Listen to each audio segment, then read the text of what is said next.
Camilla osidhi kawuono kaka Kingi kod Queen mar piny Ingereza e nyasi mar tipo manobagi Westminster Abbey mano Buckingham. Mire mar oganda nochopo bedo joneno ka Charles kod Camilla kao kom duong' ayanga mano higni 70 tok nyasi makamano ne time par Kingi ma Ingereza. Charles nobedo kom loch tarik 8 dwe mar 9 higa mokalo tok tho mar min mare Queen Elizabeth mar 2. To kaka Simfros Okinda leronwa, kit twech, kit faras kod kit dhano manochopo Buckingham no nyiso picha mar kido kod timbe anyuola joka Kingi. Westminster Abbey. Wuoth mar arieya mochomo par Kingi ma Buckingham e chakruok mar nyasi mar sidayanga King Charles mar 3 kod minode Queen Camilla Rosemary. Othiwi manyam sungu miyuayo gi faras marochere ma yugi odhukno imane oting'o Kingi kod Queen.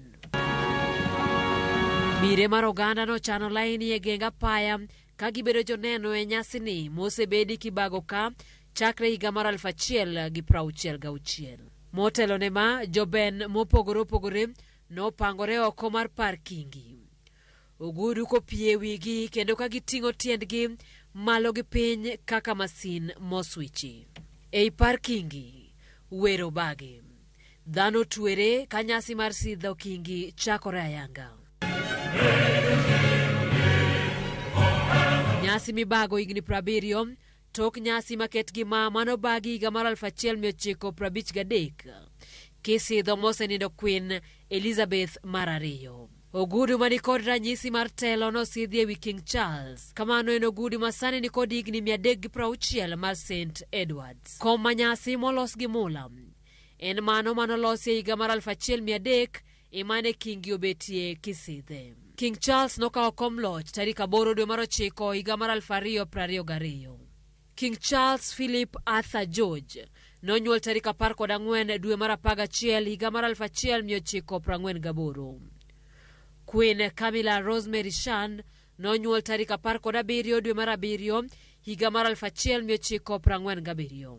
Kingi kod Queen notimo arus margi higa mar 2005.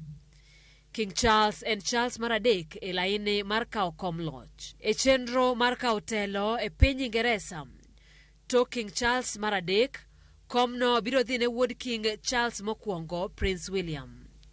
Tok Prince William, kom duong' mar Kingi ma Ingereza ochomo wuod Prince William mokwongo ma en Prince George of Wales. Simfros Okinda, Ramogi TV. Kawadhi nyime en kanyiro ni achiedh nade omako anyuola moro e gweng' ma Murang'a mano kaluwore kod masira manyocho timore e aora ma Mara e